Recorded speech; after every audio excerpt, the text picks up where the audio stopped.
My cheating wife got pregnant by her boss and told me, "You've always wanted a family. Raise this baby." That was it. I filed for divorce, exposed them both, and walked away with my dignity, while their lives collapsed in ruins. Hello, Reddit I plus here. My name is Jonathan Hale. I'm 41 years old, and for over a decade, I thought I had built a solid life with my wife, Miranda, 38. We had the big suburban house, the weekend barbecues, the vacations to Mexico, and what everyone else believed was the perfect marriage. But perfection is an illusion.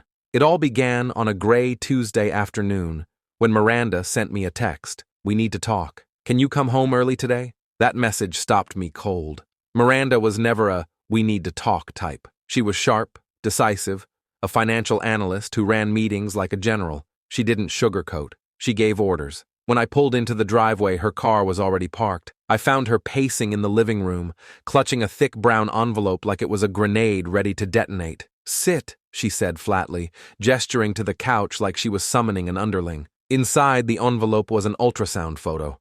My throat tightened. "Miranda, is this it?" Her eyes didn't soften. Her voice didn't crack. She stared at me as if she were reading a report. "I'm pregnant," she said, "but it's not yours. It's Victor's, my boss." The room fell silent. The walls closed in. And then, like she hadn't just detonated my entire world, she crossed her arms and added, "But I want you to raise the baby. You've always wanted a family. You'd be a great father. Victor isn't the father type. You are." I swear in that moment something inside me died, but something else was born. Something colder, sharper. If she thought I would just roll over, she had no idea who she was dealing with. For the next week, I played the role of the stunned husband. I let her believe her little speech had worked. She walked around with smug relief, as though she had just handled a difficult situation with honesty. She told her friends she had been brave, and that Jonathan is such a good man for standing by me. I received texts of congratulations from people who didn't know the full story. Even her mother called me and said, "You're lucky she was honest about it." Not all women would be honest. The audacity made my blood boil. But my silence wasn't acceptance. It was preparation. While Miranda paraded her ultrasound photo, I was quietly gathering weapons. I hired a private investigator. I met with a divorce attorney. And then I reached out to someone I knew would be very interested in Miranda's little secret. Victor's wife, Helena. Helena was a corporate litigator with ice water in her veins. When I handed her the folder, hotel receipts, text messages, photos of Miranda and Victor, she didn't even blink. She closed the file slowly, poured herself a glass of wine, and said, "He's finished. Let's burn them both." I liked her instantly. The next morning, Miranda left for her prenatal yoga class, which I knew really meant a rendezvous with Victor. The second she was gone, I copied the entire PI's evidence onto a flash drive. Then I crafted an email under a burner account. Recipients: Victor's company board of directors, the HR department of Miranda's firm Helena, who was itching to forward it herself. Subject line: "This is what loyalty looks like from your leadership team." By noon, chaos was unfolding. Miranda was yanked into an emergency HR meeting. Victor was summoned by his board. Helena forwarded the evidence from her own email with the note, "Your CEO has been busy." Miranda texted me only one thing, a snowflake emoji, her old way of signaling I'm scared. That evening, she came home pale, shaking. "They suspended me," she whispered. "Victor's under investigation."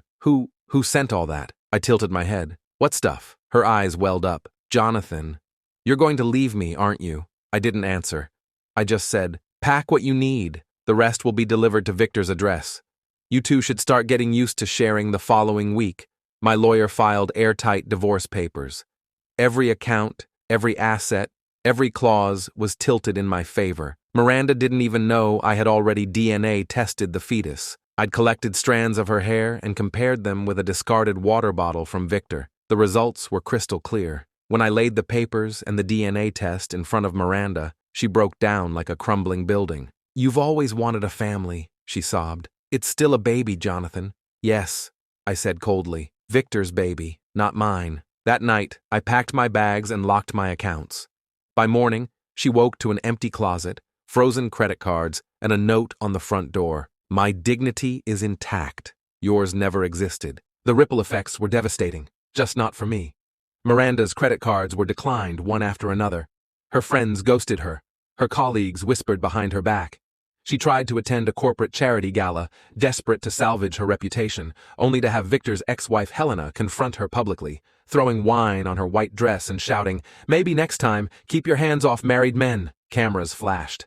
Gasps echoed. Miranda bolted from the event in tears, her social life and career incinerated in one night. As for Victor, he lost his job, his marriage, and his reputation within a month. Helena took him for everything. He skipped town, fleeing overseas, last spotted doing consulting gigs in South America. Miranda, she ended up in a one-bedroom apartment on the rough side of town. No money, no friends, no husband, and a baby on the way. That wasn't mine. Months later, she called me from an unknown number. Her voice was cracked, fragile. "Jonathan, please, I've lost everything. I just need to hear your voice." I listened silently, then I hung up. I had already moved to another city, started fresh at a better firm, and finally pursued what I had always dreamed of, volunteering at a literacy center for kids. I was free. Miranda once told me, "You've always wanted a family." She was right. I just didn't want one built on betrayal. And when she finally sent her last email, only 3 words long, "You got revenge," I smiled, deleted her contact forever, and whispered to myself, "No, I got peace." Miranda didn't vanish quietly. For weeks, she tried every trick in the book. At first, it was desperation. "Jonathan, please, you can still be part of this baby's life. You don't have to leave me.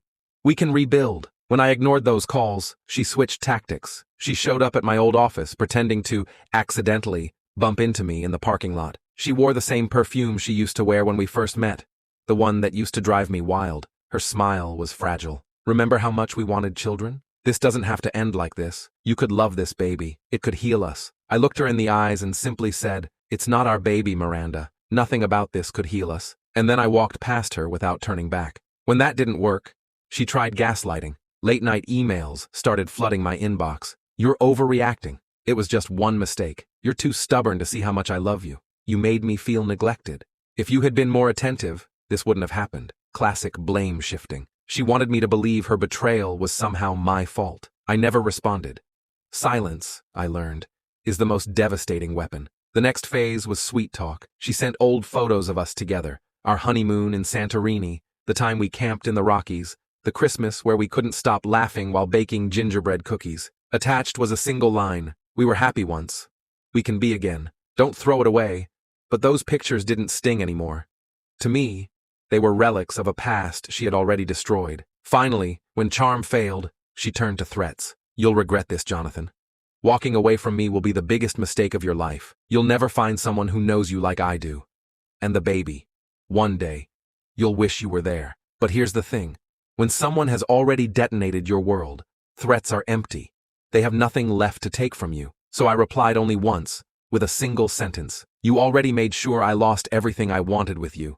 So now, I have nothing to lose by leaving." The last time I saw her was outside the courthouse after the divorce hearing. She was standing in the rain, clutching her swollen belly, mascara running down her cheeks. She stepped forward, her voice trembling. "Jonathan, please, I don't want to do this alone. Just hold me, just once, please." For a split second, the memory of the woman I once loved flickered.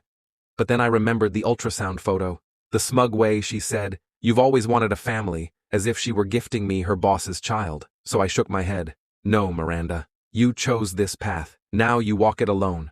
And I walked away. Her sobs followed me down the courthouse steps, but they didn't pierce me anymore. They were just echoes of a broken person trying to drag me back into her wreckage. That night, in my new apartment, I poured a glass of whiskey and stood by the window watching the city lights. She would try again. Maybe tomorrow, maybe next month. But it didn't matter. I was done. Because walking away isn't weakness. Walking away is the strongest move a man can make when the person he once loved tries to chain him to betrayal. And for the first time in years, I felt free.